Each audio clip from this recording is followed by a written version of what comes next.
Bienvenue sur Okadia pour cette vidéo sur la stratégie de la supply chain. Nous allons voir pourquoi faut-il définir une stratégie et comment fait-on. Donc nous allons apporter quelques éléments de réponse. Alors tout d'abord, qu'est-ce que la supply chain? On va donner une petite définition. Donc on peut le définir comme étant l'ensemble des activités entre l'achat de vos matières premières et la livraison à votre client final. Donc l'intégralité des fonctions entre l'achat et la livraison au client final. Donc ça va inclure notamment la supply chain amont, qui intègre la gestion de vos fournisseurs, éventuellement les fournisseurs de vos fournisseurs, toute la sélection de ce panel, la gestion des achats, de la contractualisation, etc. Ensuite, vous avez votre entreprise, qui, elle, a en charge les activités de gestion de production, de prévision, de fabrication, etc. Et vous avez enfin la supply chain aval, qui consiste à distribuer vos produits à vos clients, éventuellement à des distributeurs qui vont faire l'intermédiaire jusqu'à la livraison à votre client final. C'est ce qu'on appelle la supply chain amont. Et donc, ça va intégrer les activités de logistique et de transport. Alors, la supply chain, elle va s'intégrer dans la stratégie globale de l'entreprise. Donc, tout d'abord, vous avez votre entreprise qui déploie une stratégie globale pour se faire une place sur le marché et qui va définir comment vendre son produit sur le marché. De cette stratégie globale, ce qu'on peut appeler la business stratégie, va découler une stratégie organisationnelle. Donc cette stratégie, celle-ci, elle va avoir pour but de mettre en place l'organisation qui va permettre de soutenir les objectifs business de l'entreprise. Et dans l'alignement de cette stratégie, vous allez déployer une stratégie supply chain qui, elle, également, a pour objectif de servir les intérêts de la business stratégie et donc d'aller amener les éléments permettant de servir la business stratégie. Donc, vous allez devoir déployer une stratégie supply chain qui va amener l'entreprise à se poser des questions sur comment est-ce qu'on sert les objectifs de l'entreprise au niveau de la distribution, au niveau de la production, à tous les niveaux de la supply chain. Donc, on va devoir aligner les stratégies, celles de la supply chain notamment, sur la stratégie globale de l'entreprise. Alors, pour cela, vous allez commencer par définir vos objectifs de performance. Donc, on a dans la supply chain 5 objectifs de performance qu'on utilise régulièrement et que vous pouvez voir sur la slide. Alors, la première, c'est la vitesse. On va souvent parler de vitesse pour parler des cycles de production, des cycles de fabrication, le temps qu'il va vous falloir pour mettre à disposition un produit à votre client. Ça, c'est un premier objectif de performance que l'on peut mesurer. Ensuite, un objectif important, c'est la flexibilité. Quand on parle de flexibilité, on va parler aussi d'agilité. Ça va consister à savoir s'adapter, adapter ses produits à une demande qui peut évoluer, qui peut changer, que ce soit au niveau de la demande de vos clients, mais aussi au niveau du produit en lui-même. Le troisième, ça va être la fiabilité. La fiabilité, très important, c'est ce que l'on va mesurer par le taux de service client, la satisfaction client. C'est ce qui va asseoir votre réputation lorsque vous allez livrer un produit. Donc, très important. Le quatrième objectif, c'est un objectif de qualité où vous allez mesurer, la plupart du temps, le taux de produits conformes par rapport à la complétude, par rapport à l'ensemble des produits que vous livrez à vos clients. Donc, la qualité, très important également. Et le cinquième objectif de performance d'une supply chain, ça va être le coût. Donc, le coût final du produit une fois qu'il est vendu à votre client. C'est un objectif majeur, bien évidemment. C'est ce que le client va payer pour son produit ou pour sa prestation. Donc, vous avez 5 objectifs de performance dans une supply chain que l'on utilise régulièrement. Alors, pour définir une stratégie, il va falloir se poser déjà une première question qui va être: veut-on une stratégie de supply chain réactive, donc veut-on de la réactivité, ou veut-on plutôt de l'efficacité? Alors, vous voyez sur cette petite matrice, d'un côté, la réactivité. Alors, la réactivité, vous allez la rechercher pour des types de produits particuliers ou si vous allez chercher à livrer vos clients très rapidement, à vous adapter à des changements de produits, pour des clients qui peuvent vous demander des évolutions sur vos produits, vous avez tout un tas de raisons de vouloir avoir une supply chain réactive qui sache s'adapter très rapidement aux changements. Donc, vous allez chercher de la réactivité. Ça va vous permettre de répondre à une large gamme de clients. Ça va aussi vous permettre d'avoir des cycles plus courts la plupart du temps. Vous allez réduire les cycles et pouvoir livrer vos clients plus rapidement. Vous allez aussi utiliser ce type de stratégie sur des produits très innovants. D'accord?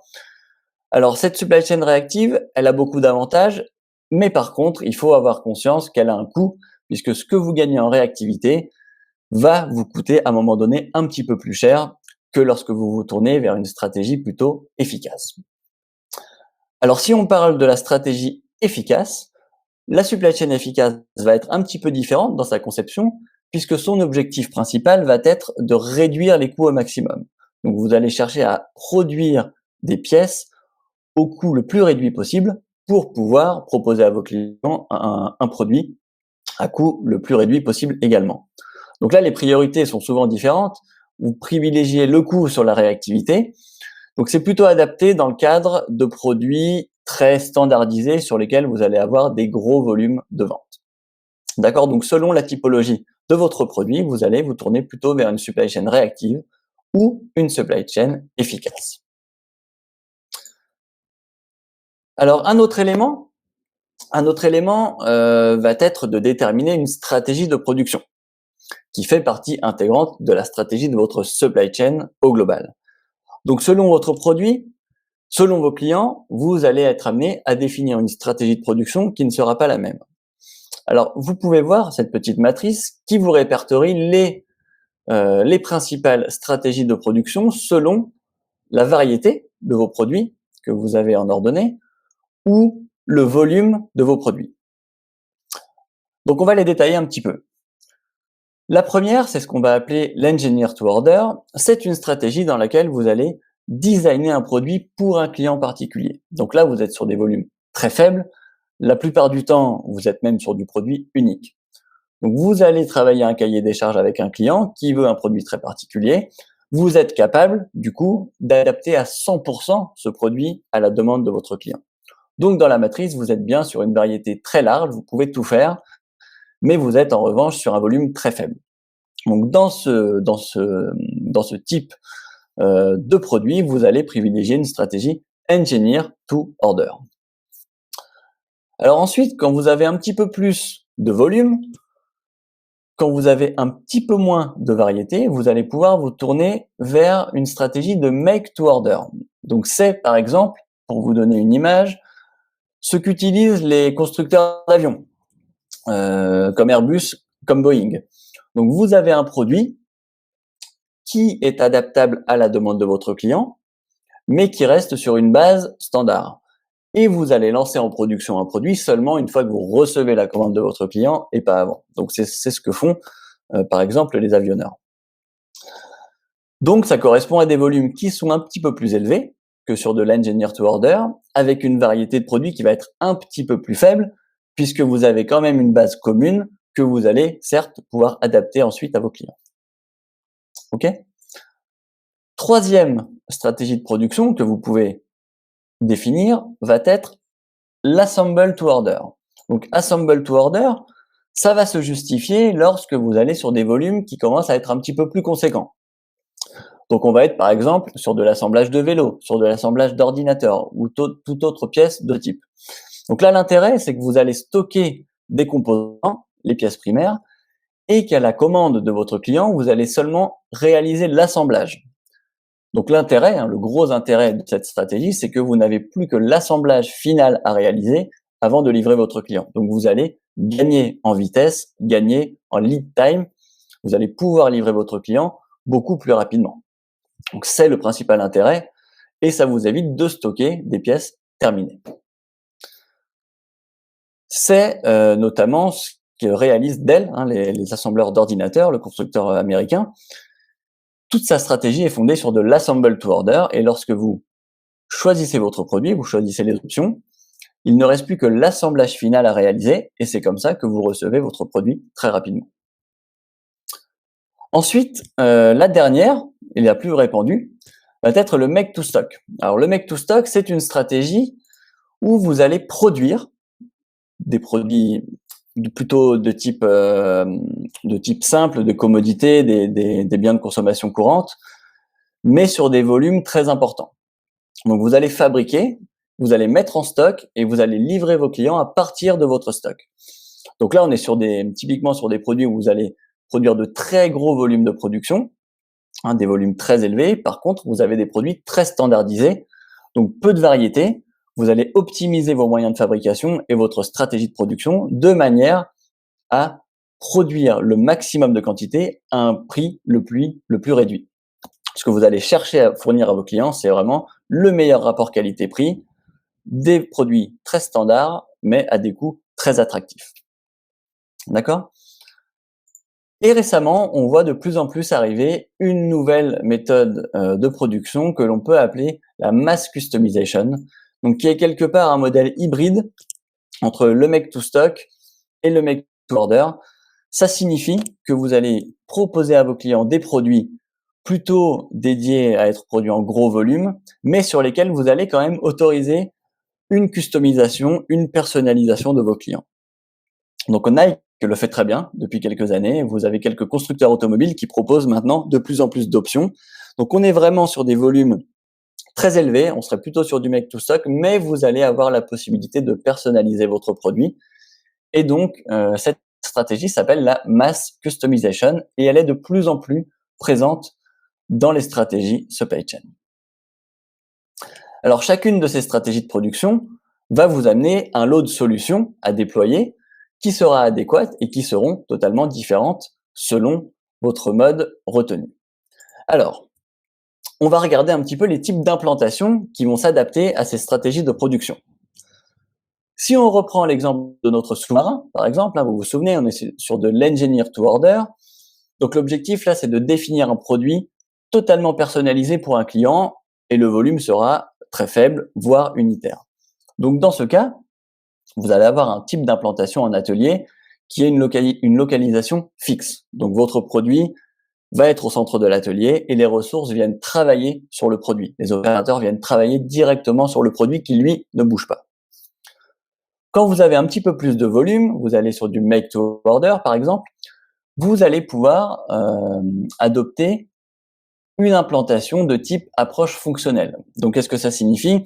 C'est que votre produit va avancer sur un poste pour faire quelques opérations, ensuite être déplacé sur le poste suivant pour faire à nouveau quelques opérations, et vous pouvez avoir une dizaine, une quinzaine de postes jusqu'à la fabrication complète de votre produit.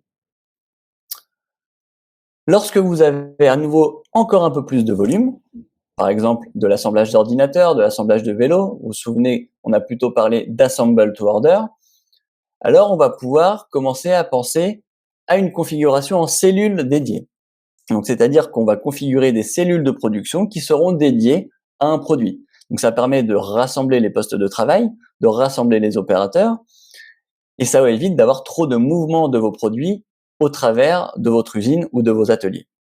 D'accord ? Donc, vous allez dédier une cellule de production à un produit. Ça vous permet de gagner en temps de cycle, ça vous permet d'optimiser les opérations. Et enfin, lorsqu'on est vraiment sur des gros volumes de production, de type des montres, des biens de consommation courante, vous allez pouvoir vous orienter vers une implantation totalement orientée vers votre produit. Donc on va chercher à standardiser le mode de production de manière aussi à pouvoir produire de gros volumes à des coûts réduits. Et donc là, on va être typiquement dans le cas de l'implantation d'une ligne de production qui va vous permettre, avec des moyens totalement dédiés, de produire en gros volume et à des coûts réduits. Donc là, on est sur une ligne de production qui ne sera plus du tout adaptable. Vous avez très peu de flexibilité possible. Vos produits sont très standardisés. En revanche, vous allez pouvoir produire de manière très efficace et du coup, économiquement, ça va être beaucoup plus intéressant pour vous de mettre en place ce type d'implantation si vous avez de gros volumes. D'accord ? Enfin, on va résumer les 4 piliers de la supply chain sur lesquels la stratégie va pouvoir agir. Vous avez tout un tas de solutions qui seront à mettre en place selon votre produit, selon votre demande. Ce sera propre à chacun, mais cependant, vous avez 4 piliers sur lesquels vont s'ancrer chacune de ces solutions. Donc le premier pilier, ça va être le système d'information, toutes les données qui vont concerner la gestion de production. Le deuxième pilier, ça va être tout ce qui va être politique de stock. La politique de stock, c'est très important. On le verra aussi dans une vidéo dédiée, mais la politique de stock a un gros impact sur l'économie de l'entreprise et donc ça nécessite de mettre en place une stratégie particulière. Vous allez ensuite vous intéresser à l'infrastructure physique, votre réseau, que ce soit de fabrication, de production, de distribution. Faut-il plusieurs lieux de production? Faut-il plusieurs lieux de fabrication? Faut-il stocker en centrale ou dans plusieurs petites unités? Toutes ces réflexions-là, vous allez les avoir dans le cadre de la définition d'une stratégie supply chain. Donc, vous allez avoir plusieurs solutions à votre disposition qu'il faudra choisir selon le type de produit, selon le type de client, selon la demande que vous avez sur votre produit. Et enfin, le dernier pilier, ça va être tout le pilier supply chain aval, donc c'est-à-dire tout le transport et la distribution pour acheminer vos biens vers votre client final. D'accord? Donc là, encore une fois, le mode de transport, par exemple, va être quelque chose qu'il faut définir selon vos priorités, selon le client que vous allez desservir. Le mode de distribution, mais aussi la sous-traitance. Vous allez pouvoir sous-traiter la distribution, par exemple. Donc, vous voyez, vous avez tout un tas de solutions à votre disposition sur lesquelles vous allez pouvoir jouer. Donc, vous avez 4 piliers sur lesquels construire votre stratégie supply chain. D'accord? Alors, nous avons abordé quelques éléments de réponse sur le pourquoi et le comment d'une stratégie supply chain. Pourquoi faut-il en définir une? Comment est-ce qu'on fait? Quels sont les outils à notre disposition? Donc c'est un grand sujet. Pour ceux qui souhaitent approfondir le sujet, je vous invite et je vous donne rendez-vous sur nos autres vidéos et notamment dans le parcours complet supply chain dans lequel nous allons approfondir toutes ces notions pour vous amener tous les outils qui pourraient vous aider à définir réellement une stratégie supply chain. Merci d'avoir suivi cette vidéo et à très bientôt sur Ocadia.